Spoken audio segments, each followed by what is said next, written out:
Yes sir. अच्छा, ये अभी जो मैंने आपको बताया ना, ये आपका फर्स्ट पूरा लॉजिक से हमने ये नवमांश कुंडली को देखने का तरीका था। ठीक है, और बहुत सारे ऐसे रास्ते हैं, नवमांश कुंडली को यूज करने के बहुत सारे मेथड है। ये अभी मैंने जस्ट फर्स्ट वाली बताई है आपको। ये सिंपल है। ये अभी जो मैंने बताई वो सिंपल है। अब आगे आगे जैसे आप आएंगे तो मैं इसमें थोड़ा सा ऐड करता रहूंगा, ऐसा समझना। अभी जस्ट आपको एक रास्ता पता चल चुका कि ये नवमांश कुंडली को कैसे आपको देखना है। हर एक प्लेनेट को आपको यहाँ पर से जाकर देखना है, और वो जिस हाउस में है वो हाउस में से वो मैनिफेस्ट होने वाला है। मतलब ये गुरु यहाँ पर सातवें हाउस में है, तो सातवें हाउस के जरिए ये मैनिफेस्ट होगा गुरु। ये गुरु यहाँ का जो फल देगा, लेकिन कौन से रास्ते देगा? ये सातवें हाउस के रास्ते से देगा। ये गुरु का भाग्य यहाँ पर से आपको मिलेगा। ये गुरु ने यहाँ पर से आपको रास्ता बनाया है उसका फल पाने का। जैसे ये जो शनि है, यहाँ 12वें घर से आपको फल मिलवाएगा। ऐसे ये जो प्लेनेट है, ये आपका भाग्य है। यहाँ पर जैसे जो योग है, जो हाउस में योग बनाया है वो हाउस में से आपको फल मिलेंगे, वो प्लेनेट से। मतलब यदि यहाँ पर शुक्र है, वो शुक्र यहाँ पर लग्न में बैठा हुआ है फर्स्ट हाउस के अंदर, तो ये बहुत ही अच्छा योग है। ये जो योग हुआ शुक्र का, बहुत ही अच्छा योग हुआ। अब आपको ये पहले चेक, ये आपको देखने को, आपको थोड़ा सा सीख जाओ।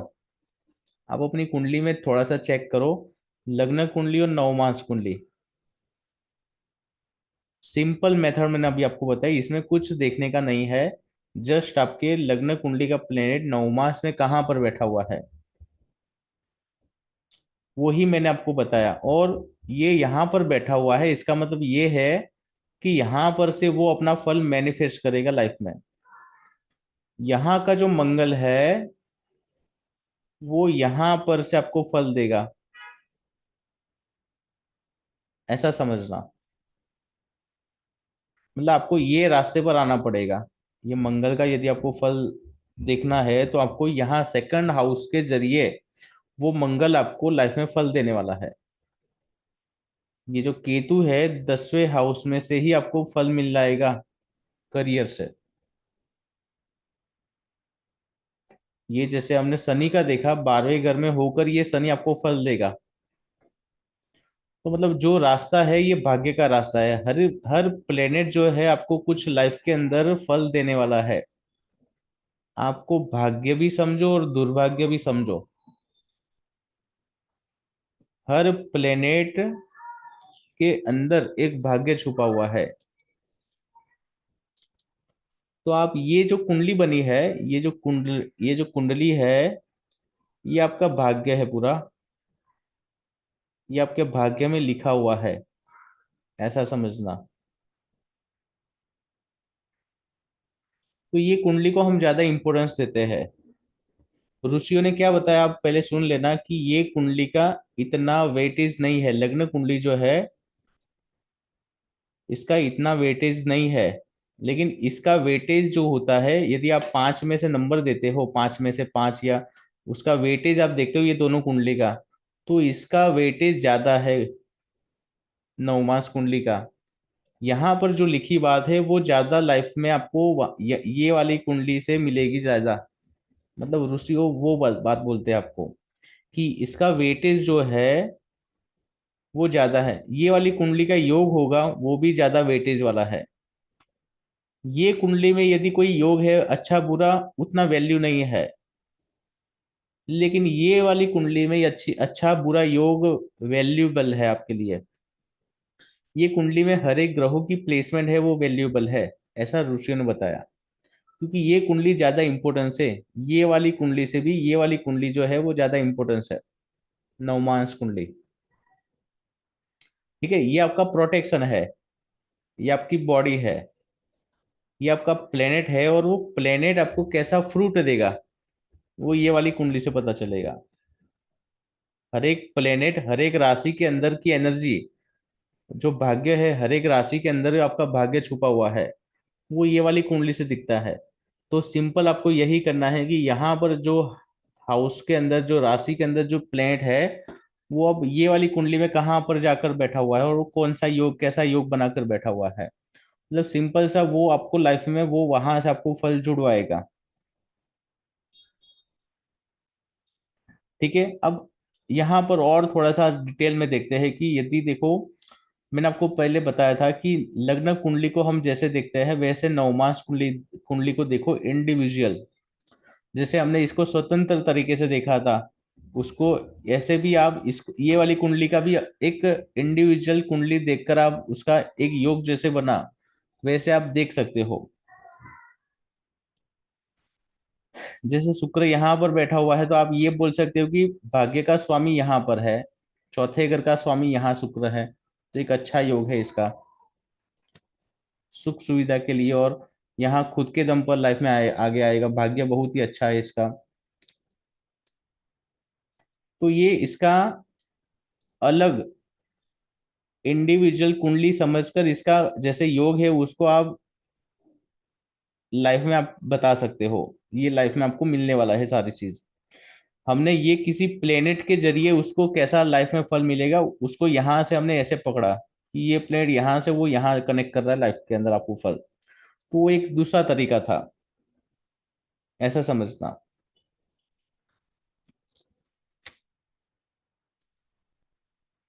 अब देखो आपको हाउस के बारे में पता है आपको, अब थोड़ा सा यहाँ पर ये भी याद रखना कि जो हाउस होते हैं 6, 8 और 12, तो 6, 8, 12 लग्न कुंडली का कोई भी प्लेनेट यदि नवमास के अंदर 6, 8, 12 में चला जाए, लग्न कुंडली का, ये जो लग्न कुंडली होती है इसके अंदर का राशि के स्वामी, यदि कोई भी राशि के स्वामी 6, 8, 12 में चला जाएगा तो वो दिक्कत है, ऐसा समझना। क्योंकि आपको पता है कि 6, 8, 12 हाउस बुरे हाउस है। तो ये भाग्य की कुंडली के अंदर 6, 8, 12 हाउस इसका मतलब क्या होगा कि ये भाग्य के अंदर बहुत ही प्रॉब्लम देगा, स्ट्रगल देगा। भाग्य के अंदर ये बहुत ही अनसर्टेनिटी देगा, ऊपर से नीचे आ जाएंगे भाग्य आपका। भाग्य का अंदर बहुत ही आपको लाइफ का पूरा बॉडी का नुकसान, लाइफ का पूरा ज्यादा मेहनत करवाए, ज्यादा आपको परिश्रम करवाए, बहुत ही खर्चा करवा देगा आपको लाइफ के अंदर। तो वो भाग्य के हिसाब से आप समझना, ये 6, 8, 12 ये वाली कुंडली का। तो यदि ये लग्न कुंडली का कोई प्लेनेट 6, 8, 12 में बैठा हुआ होगा, इसका मतलब ये होगा कि ये लग्न कुंडली का वो वाला जो राशि होगी, वो वाला जो योग होगा, वो नेगेटिव योग है, क्योंकि वो 9 मास में 6, 8, 12 में बैठ गया। जैसे सूर्य का यहाँ पर ये वाली कुंडली में 8वें घर का स्वामी 6ठे घर में है। तो ये एग्जैक्टली सूर्य को पहचानने के लिए, सूर्य का यहाँ पर अच्छा बुरा करेगा वो समझने के लिए उसको हमने 9 मास कुंडली में जाकर देखा, तो ये 12वें घर में बैठा हुआ है। तो हमने अभी यही बोला कि 6, 8, 12 में यदि कोई प्लेनेट है तो वो प्रॉब्लम वाला है योग। तो ये देखो इसी तरह का आप यहाँ पर समझ पाएंगे कि ये थोड़ा सा नेगेटिव योग है। सूर्य का यहाँ पर राहु भी देख रहा है, और यहाँ पर लग्नेश, लग्नेश ये जो कुंडली का लग्न था उसके साथ यहाँ 12वें घर में बैठा हुआ है, नुकसान वाला योग है ये। तो नुकसान किसका होगा? सूर्य का यहाँ नेगेटिव योग है। ये आपको कुछ अनसर्टेनिटी देगा, बहुत ही प्रॉब्लम, बीमारी भी दे सकता है, डेली लाइफ में कहीं कोर्ट केस करवा सकता है, जेल यात्रा हो सकती है कहीं आपको, क्योंकि 12वां हाउस क्या है? नुकसान वाला एरिया है लाइफ का, खर्चा है, हेल्थ इश्यू है। तो अब ये इसी तरह का समझना कि पहले तो ये चीज देखना कि नवमास का 6, 8, 12 के अंदर कोई प्लेनेट है, तो यदि होगा तो वो नौ लग्न कुंडली के, यदि सूर्य यहाँ पर है तो मतलब मैं ये समझूंगा कि सूर्य की राशि सिंह है, तो लग्न कुंडली में सिंह राशि होगी, उसका लग्न का इसका लग्न कुंडली का सिंह राशि का स्वामी 9 मास के अंदर यहां पर चला गया, तो मतलब ये वाली एरिया का प्रॉब्लम है, क्योंकि ये वाली राशि का जो फल आएगा वो यहां से कनेक्ट हो रहा है। अब ये वाली कुंडली का जो योग था वो यहां पर से मिल रहा है आपको योग, छठे घर में जाकर 12वें घर में मिला आपको। तो हमने ऐसे देखा कि पहले आप ये पहले चेक कर लो कि 9 मास के अंदर 6 8 12 हाउस में यदि कोई योग है आपकी कुंडली में, यदि कोई प्लेनेट बैठा हुआ है, तो वो एक दिक्कत है लाइफ के अंदर, भाग्य की प्रॉब्लम है, 9 मास कुंडली की प्रॉब्लम है, मैरिज की प्रॉब्लम है। ये इसका हो सकता है कि इसका सेपरेशन भी हो सकता है मैरिज लाइफ के अंदर, क्योंकि 8वां घर जो होता है वो मैरिज के बाद का सुख होता है, 12वां घर जो होता है बेडरूम भी होता है। तो ऐसा योग यदि देखेंगे आप तो ये प्रॉब्लम है, ऐसा समझना है। 9 मास के अंदर 6 8 12 में यदि कोई प्लेनेट है और वो पाप ग्रहों की दृष्टि में है, आप याद रखना पाप ग्रहों की दृष्टि में है, और वो भी एक से ज्यादा पाप ग्रहों के देख रहा है उसको, एक से ज्यादा पाप ग्रहों की दृष्टि में है, कनेक्शन में है, तो वो ज्यादा ही दिक्कत में है, ऐसा समझना। और वो नेगेटिव ही है, वो आपको लाइफ में अचीव होने वाला है, वो लाइफ में आप मैनिफेस्ट करने वाले हो, वो आप एक्सपीरियंस करने वाले हो लाइफ के अंदर, वो आपको मिलने वाला है योग लाइफ के अंदर, ऐसा समझना। ये वाली कुंडली लेट गो कर सकते हो, लेकिन ये वाली कुंडली का योग जो है वो लेट गो नहीं हो पाएगा, वो एक्चुअली मिलने वाला है लाइफ के अंदर आपको। तो पहले ये समझना, इसमें उपाय भी नहीं काम करेंगे, वो एक्चुअली होने वाला है लाइफ के अंदर आपके साथ। ठीक है, तो इसकी प्रायोरिटी जो है ना भाग्य की कुंडली है, तो यहाँ पर जो लिखा हुआ है वो होने वाला है, ऐसा समझना पहले तो। तो मुझे बताओ, आप अपनी कुंडली में ये सिंपल सी मेथड एक बार अप्लाई करके एक बार देखो। आपकी कुंडली कुछ कहीं पर आप सेंड कर सकते हो तो सेंड करो ग्रुप के अंदर, लग्न कुंडली 9 मास कुंडली। और आपको आइडिया आता है या नहीं आता मुझे बताओ, या फिर आपका कोई क्वेश्चन लेकर आना आपकी कुंडली के अंदर, तो नेक्स्ट टाइम हम आपकी कुंडली देखेंगे, ऐसा है तो। ये अभी स्टार्टिंग का पॉइंट है, ये 9 मास कुंडली का स्टार्टिंग का पॉइंट है, ऐसा समझना। सिंपल सा हमने कुंडली को रीड किया है, वो कैसा योग है, अच्छा बुरा जो बात है वो मैंने अभी आपको बताई, और वो फल कहाँ से कनेक्ट करेगा वो बताया। लेकिन इसके अंदर बहुत सारी बात आती है, 9 मास कुंडली जो है पूरा एक बहुत डिटेल में समझने का एक जरिया है लाइफ को, इसमें बहुत सारी बात है, आप जितनी बात इसमें से निकाल पाएंगे उतना आपके लिए अच्छा है। जो ट्रांजिट का जो प्रिडिक्शन होता है वो भी यहाँ से होता है, ट्रांजिट का जो प्रिडिक्शन होता है वो भी 9 मास कुंडली का हेल्प लेते हैं हम। इसके पहले मैंने आपको ये बताया था, अच्छा मैंने एक पॉइंट आपका रहेगा कि जो देव 9 मास, फिर मानव 9 मास, और राक्षस 9 मास। अब देखो आपको यहाँ पर यदि सिंपल आप यदि समझ गए हो, तो मैं यहाँ पर 1 नंबर की राशि होगी ना, जहां पर 1 नंबर की राशि आएगी वो देव 9 मास है, ये 2 नंबर की राशि जहां पर होगी वो मानव 9 मास है, और राक्षस 9 मास ये है। अब मैं फिर से देव 9 मास आएगा, मानव 9 मास आएगा, और राक्षस 9 मास आएगा। देव 9 मास, मानव 9 मास, और राक्षस 9 मास आएगा। यहाँ पर देव आएगा, मानव 9 मास आएगा, और राक्षस 9 मास आएगा। अब ये चीज अभी आपको समझनी पड़ेगी, देव मानव और राक्षस। मैंने पिछले बार भी बताया था आपको कि देव 9 मास में अच्छे अच्छे कार्य होते हैं। देव 9 मास का यदि कोई आपका 9 मास के अंदर कोई प्लेनेट मिलेगा आपका देव 9 मास में, जैसे यहाँ सूर्य और शनि मिला, तो वो एक ईश्वर की कृपा भी है, कुछ आध्यात्मिक चीज यहाँ पर अपनाकर इसका इलाज हो सकता है। ये लाइफ के अंदर आपको जो फल मिलेगा वो एक पॉजिटिव साइड ले सकते हो, क्योंकि देव 9 मास में है, भले वो बुरा योग है, लेकिन अच्छा भी आप उम्मीद रख सकते हो यहाँ पर, क्योंकि देव 9 मास में है। मानव नवमास में है, तो मानव नवमास में ये है कि आपको खुद को करना पड़ेगा चीज, और खुद के जरिए ही अचीव होगी, और खुद से ही आप यही लाइफ में आप वो सारी चीज को आप उसके फल मिलेगा, ऐसा समझो। राक्षस नवमास में बहुत बुरे बुरे इवेंट आएंगे। आपको सोच समझकर ये राक्षस नवमास में जो प्लेनेट है इसका यूज करना है। राक्षस नवमास में कौन सा प्लेनेट है, देखो आप, यहाँ पर मर्क्यूरी है और यहाँ पर मंगल है।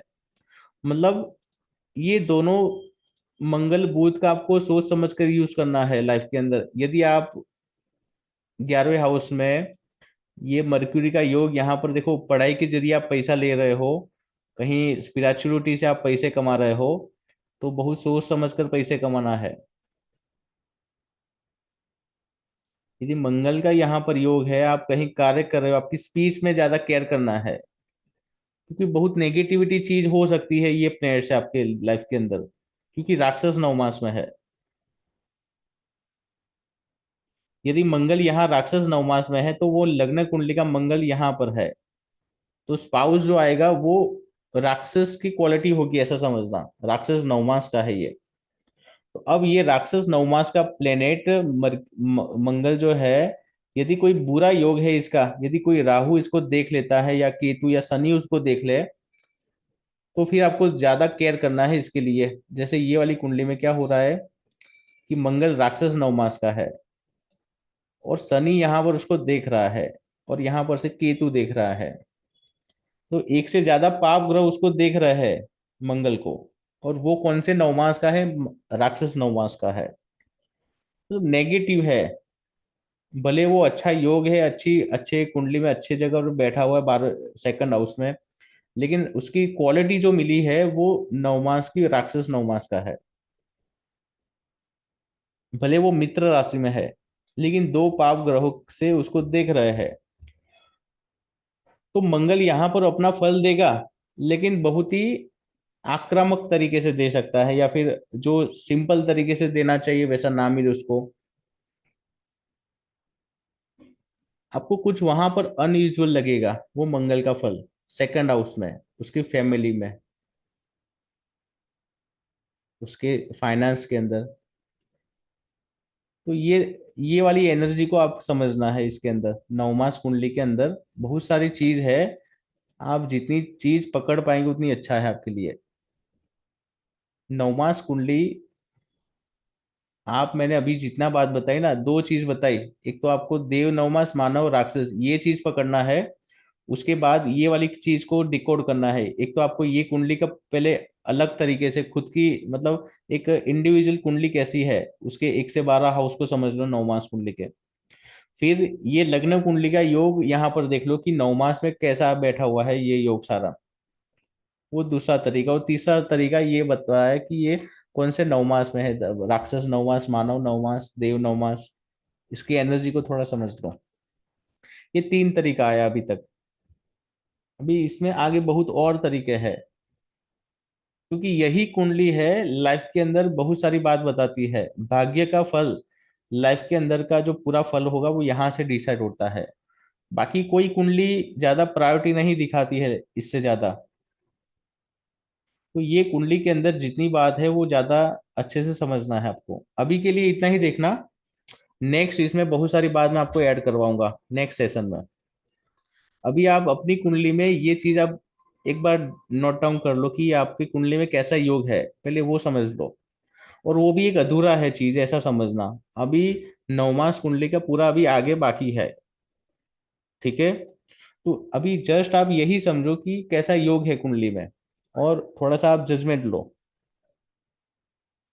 आप क्या करो कि आपके लाइफ के अंदर जो पास्ट दशा चली गई है, जो महादशा, अंतरदशा, प्रत्यंतर दशा, आपके जन्म के बाद से अभी तक जितना भी एज हुआ है, जितना भी दशा का आपने, आप पसार करा हुआ है टाइम आपने, तो पास्ट लाइफ के अंदर जो दशा चली है, वो ये नवमास कुंडली के अंदर से आप वही प्लेनेट को पकड़कर आप थोड़ा सा देखो कि वो प्लेनेट ने आपसे क्या करवाया। वो प्लेनेट के जो रास्ते यहाँ पर बने हैं, जैसे योग बना वो प्लेनेट से, तो वो ये वाले कुंडली में से आपको कैसे मैनिफेस्ट हुआ, वो थोड़ा सा आइडिया लगाओ आप। ये थोड़ा सा आप आइडिया लगाकर मुझे बताना कल कि आपको क्या कुछ ऐसा पकड़ा लाइफ के अंदर, आपको ये एक्चुअली आपका ये कुंडली वर्क कर रही है ऐसा आपको लगा कि नहीं लगा, वो थोड़ा सा मुझे बताना। या फिर आपकी प्रेजेंट टाइम में जो दशा चल रही है वो चेक कर लो ये वाली कुंडली में जाकर। ठीक है। युक्ता कुछ डाउट्स है इसमें? नवमास कुंडली का मैंने दो तीन स्टेप बताए अभी तक।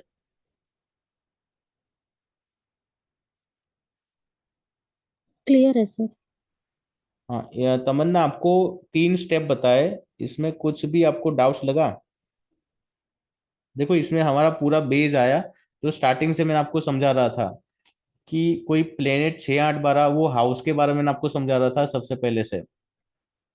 फिर मैंने आपको योग देखने के लिए बताई थी बातें कि वो योग कैसा है। वो सारी चीज अब यहाँ पर यूज होगी ऐसा समझना। वो सारी चीज यहाँ पर यूज होने वाली है। तो वो आपको यदि इसी तरह का प्रैक्टिस होगा, डेली आप ऐसे सेशन रखेंगे, तो आपको सारी चीज बहुत ही इजीली आ जाएगी। आपका माइंड ऑफ पीस होना चाहिए, एक आपका माइंड में एक क्लियरिटी होनी चाहिए। कहीं पर भी आपको डाउट्स लगता है तो एट ए टाइम पूछ लेना। कहीं पर भी डाउट्स होता है तो एट ए टाइम पूछ लेना। और कहीं अलग आपको यदि दिमाग में कुछ पहले से बात पता है, तो वो अभी थोड़ा सा साइड में रखना, आप कंफ्यूज हो जाएंगे। क्योंकि मैं यहाँ पर प्रिडिक्शन नहीं बता रहा हूँ कि क्या होगा क्या नहीं होगा, मैं आपको रास्ता बता रहा हूँ कि ये कैसे वर्क कर रही है। अभी आपको फाइनल आंसर नहीं मिलेगा अभी, ऐसा समझना। ठीक है। तो यहाँ पर से हम, अभी मैंने आपको एक दो तीन बताया, अब हमने नेक्स्ट जो आएगा पूरा यहाँ से चलता है फिर। ये जो सेशन आएगा कल का, इसमें नवमास कुंडली का ज्यादा क्लियरिटी होगी ये सारे पॉइंट में। ठीक है। तो आप जस्ट अभी अपनी कुंडली में एक बार देख लो, नवमास कुंडली का, लग्न कुंडली नवमास में से कुछ डाउट्स आपको लगता है अपनी कुंडली का, तो मुझे मैसेज करना। ठीक है।